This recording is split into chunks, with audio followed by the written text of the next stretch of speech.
गेले 4 महिने आपले सर्वांचे लाडके आदिवासी विकास मंत्री सन्माननीय अशोकरावजी उईके, आपले संघटन मंत्री, आपले पालक किशोरजी काळकर हे गेले 4 महिने अहोरात्र मेहनत करतायत. का करतायत? आपल्याला केंद्राकडनं जी 5000 गावं दिली गेली आहेत त्या 5000 गावातील प्रत्येक गाव संयोजकापर्यंत आपल्याला पोहोचता आलं पाहिजे. यासाठी एटीसी विभाग संयोजक, सहसंयोजक, जिल्हा संयोजक, जिल्हा सहसंयोजक, तालुका संयोजक, तालुका सहसंयोजक आणि गाव संयोजक अशी एक मोठी साखळी या सर्व विषयासाठी उभी करण्यात आली आहे. या ठिकाणी परिवारातील सर्व संघटनांना आदरणीय मंत्री महोदयांनी एकत्र केलं. आपण बिरसा कला संगमची स्थापना केली. जवळपास मला वाटतं साहेब 50च्या वर झूम मीटिंग, कार्यशाळा, बैठक, चिंतन या सर्व विषयातून हा विषय फलद्रूप होत आहे. या ठिकाणी आपल्या आदिवासी चालीरीती, रूढी, परंपरा, आपले स्वातंत्र्य सेनानी यांचं आपल्या पुढच्या पिढीला ज्ञात हो, सर्व महाराष्ट्र, सर्व जगाला आपली संस्कृती कळावी, आपले स्वातंत्र्य सैनिक कळावी, ज्यांनी आपल्यासाठी या देशासाठी त्याग केला त्या आदिवासींसाठी त्यांचं ज्ञात हो, यासाठी अहोरात्र आपले आदिवासी विकास मंत्री सन्माननीय अशोकरावजी उईके साहेब आणि आपले संघटन मंत्री सन्माननीय किशोरजी काळकर साहेब हे प्रयत्न करत आहेत. या ठिकाणी या 5000 खेड्यांपर्यंत माझा आदिवासी पोहोचला पाहिजे. त्या गावातला माझा आदिवासी जो संयोजक आहे त्याला आधी कर्मयोगी, आदिवासी सेवक करता आलं पाहिजे. त्याच्याकडनं तिथल्या दीनदुबळ्या व्यक्तीची सामाजिक आर्थिक उत्थान झालं पाहिजे. यासाठी हा प्रयत्न. आता आपल्याला या कार्यशाळेनंतर मला वाटतं कार्यशाळेपूर्वी आपली नोंदणी झाली. आपल्याला सर्वांना या ठिकाणी बॅगा दिल्या गेल्या आहेत. त्या बॅगेमध्ये धरती आबा भगवान बिरसा मुंडा यांची तस्वीर आहे, त्यांचं चरित्र आहे, त्यांचं परिपत्रक आहे. आपल्याला 15 नोव्हेंबरला धरती आबा भगवान बिरसा मुंडा यांच्या जन्मजयंतीच्या दिवशी आपल्या गावामध्ये प्रत्येकाने आपल्या गावात गावकरी जमून धरती आबांच्या तैलचित्राचं त्या ठिकाणी पूजन करायचं आहे. त्या ठिकाणी त्यांचं जे चरित्र आहे त्या चरित्राचं त्या ठिकाणी वाचन करायचं आहे. आणि त्यानंतर 15 नोव्हेंबरला तुमच्या गावात, तुमच्या तालुक्यात, तुमच्या जिल्ह्यात जे काही रॅलीचं आयोजन करण्यात येईल त्या ठिकाणी नंतर तुम्हाला सहभाग घ्यायचा आहे.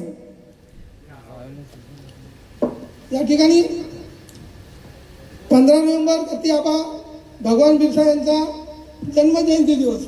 हा दिवस आपण अत्यंत मोठ्या उत्साहात साजरा करणार आहोत.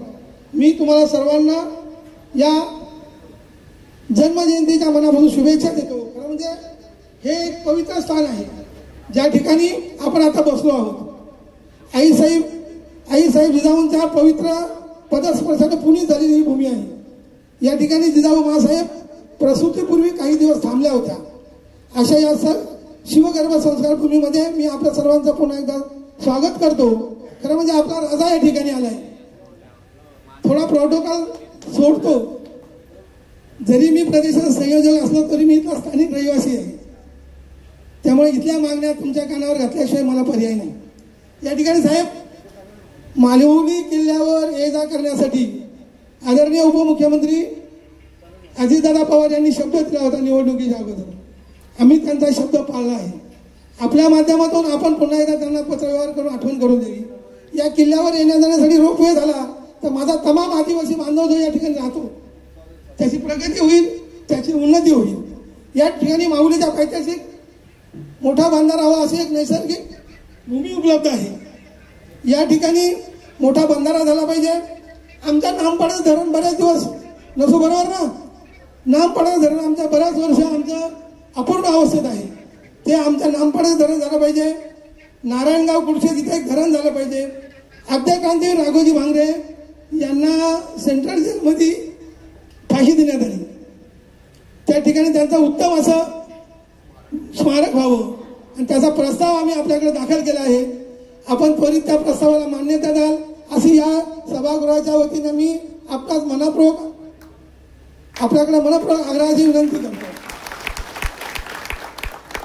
आमच्या तालुक्यात 68 वाडेपाडे असे आहेत की ज्यांना अजूनही रस्त्याची कनेक्टिव्हिटी नाही. मी आपणास विनंती करी आदिवासी विकास विभागाच्या वतीने एखादा प्रोग्राम करण्यात यावा आणि आमच्या या 68 आदिवासी वाड्यापाड्यांना रस्ता उपलब्ध करून. आमची तानसाची मंडळी या ठिकाणी आली. तानसाच्या बॅकवॉटरला बरेचसे आमचे आदिवासी एकत्र राहतात, ते अभयारण्यात राहतात. पण त्या ठिकाणी जर चांगले रस्ते झाले, चांगले साकार झाले तर त्या ठिकाणी पर्यटनाची मोठी संधी उपलब्ध होऊ शकते. या सर्व आमच्या मागण्यांचा आपण फेरविचार कराल, आपण त्यांना मान्यता द्याल अशी आपल्या सर्वांच्या वतीने आपल्याला विनंती करतो. शेवटचा मुद्दा माझा मांडतो. या ठिकाणी आपण सर्व आदिवासी बांधव जमलो आहोत. अनेक आदिवासी संघटना ह्या वेड्यावाकड्या विमर्श करण्याचा प्रयत्न करतात. त्यामुळं आपल्याला आपल्या मंत्रिमंडळ महोदयांचे हात बळकट केले पाहिजे. या संघटनांना आपल्या गावातून हद्दपार केलं पाहिजे. आपण सर्व एकजुटीने आपल्या मंत्री महोदयांच्या मागे उभे राहिले पाहिजेत. माझ्या मागे आपण सगळ्यांनी घोषणा द्यायची. नामदार अशोक राऊई के आगे बढ़ो, नामदार अशोक राऊई के आगे बढ़ो.